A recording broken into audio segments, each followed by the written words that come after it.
For the past few weeks, I have been inundated with stories of empty hotels, deserted lounges, quiet supermarkets, and struggling businesses across Ekiti State, particularly in ADO-EKITI, the state capital. Could this be real? Has been the question I asked myself. The explanation was simple, everyone said. The EFCC has finally come to town, not merely on occasional raids, but with a permanent command presence. The young men, popularly known as Yahoo Boys, together with their numerous associates and hangers-on, have reportedly fled in large numbers. Their fear of the EFCC, it would seem, has become the beginning of wisdom. The reaction has been remarkable in Ikere-Ekiti. Some parents and sympathizers reportedly staged a protest, directing their anger at both the traditional ruler and the chairman of the EFCC. The monarch, it was said, had openly condemned the criminal activities that had become commonplace in the town, thereby earning the hostility of those who had come to depend on them. This is not simply a case of a new sheriff in town, it is a case of many sheriffs.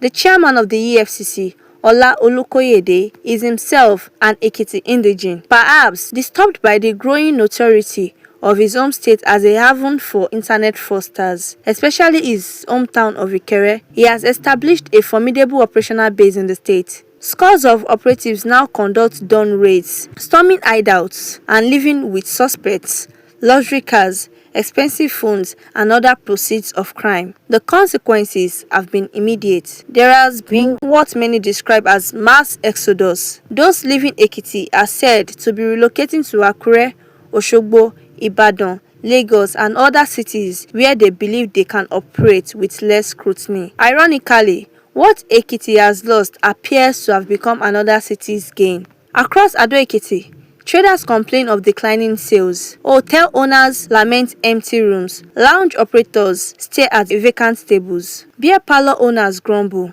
landlords complain of abandoned apartments, used car dealers have seen demand collapse. Mechanics who serviced fleets of exotic vehicles now wait endlessly for customers. Even the roads seem quieter. There are fewer reckless convoys, and people joke, fewer expensive cars crashing into solar-powered streetlights. Yesterday, I decided to see things for myself. The stories were true. I walked into the restaurant of a prominent hotel overlooking a swimming pool. I ordered dinner and sat there for almost an hour. I was the only customer. 2 years ago, finding an empty seat in that same restaurant would have been difficult. As I heard, in those years past, a young man walked in carrying an expensive bottle of NSC. "This is for you, Baba," he said. I had never met him before. Curious, I later asked about the price of the bottle. I was told it cost close to 350,000 naira. Just like that, such is their wealth. Such is the generosity they displayed. We are told in a culture where people bargain before paying for goods. You just call the price and they whip out their credit card. Money for them, na water. I took time too to visit one of the city's popular lounges. It was almost deserted. Hotels that once overflowed with guests now look abandoned. Parking lots resembled football fields during the off-season. It suddenly dawned on me that uncomfortable truth stared us in the face. A significant portion of the urban economy had become dependent on the spending power of young men and women living off internet fraud.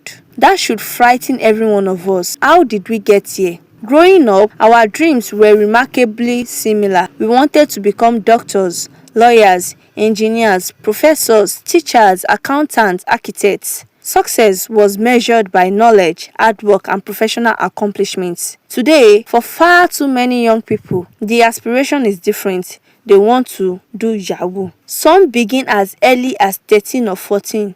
By 17, some have built houses for their parents, bought luxury cars, and become the envy of entire neighborhoods. University admission is often obtained not for education, but for social status. Lecturers are bribed for grades never end. Campuses increasingly celebrate wealth without asking where it came from. I once saw a student driving a Mercedes Maybach whose price would humble many successful entrepreneurs who had labored honestly for decades. What message does that send to another student? Higher institution here had to ban bringing of cars by students to school. They soon created a massive garage outside of the campus, complete with eateries and car wash. What incentive remains for diligence, scholarship, or integrity? This is a tragic stain for Nigerian cities as it is for Ekiti, a state once proudly celebrated as Nigeria's fountain of knowledge. But before we heap all the blame on these young people, we must also confront our collective failure. Role models have become fewer. Honest pathways to prosperity have narrowed. Graduate unemployment remains frightening. Many young people see little connection between education and opportunity. Who school help is their mantra. In too many homes, parents who once would have rebuked criminality now celebrate unexplained wealth. Some even introduce their children to successful fraudsters to learn the trade. Laptops, multiple smartphones, and internet subscriptions become the new apprenticeship tools. The moral compass has shifted. I have employed young domestic assistants who repeatedly failed to wake up in the morning for simple household duties. I later discovered why.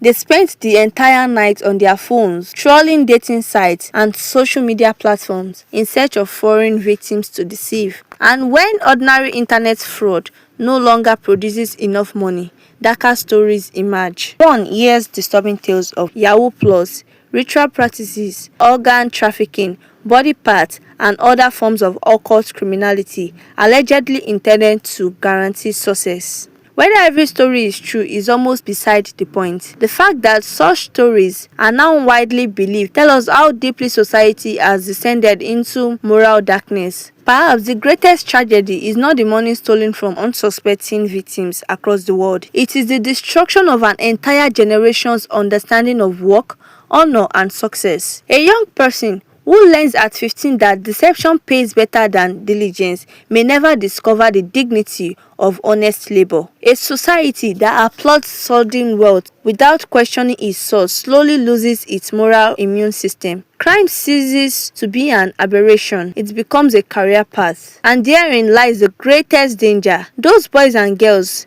will not remain boys and girls forever. They will become our business leaders, our bankers, our civil servants, our judges, our lawmakers, our commissioners, our governors, and perhaps even our presidents. If fraud becomes the classroom in which today's youth are trained, fraud will inevitably become the language through which tomorrow's society is governed. Indeed, many of those who perfected various forms of financial crime, drug trafficking, insurance frauds decades ago have since returned home respectable, influential, and politically connected. Some now occupy positions of authority.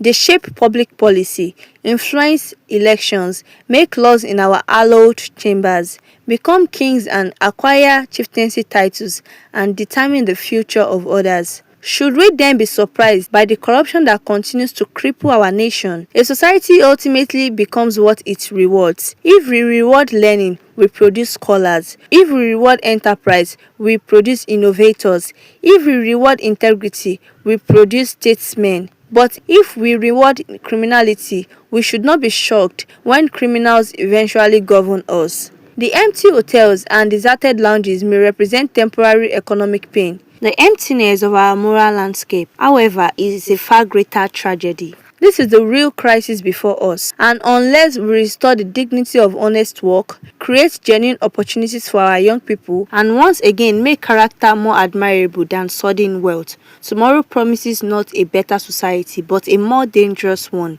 Civilization do not collapse only because their economics fail. They collapse when they lost the ability to distinguish honor from disgrace, industry from theft, and success from plunder. Once crime becomes admirable and honest labor becomes laughable, the decay has already begun. Empty hotels can be filled again.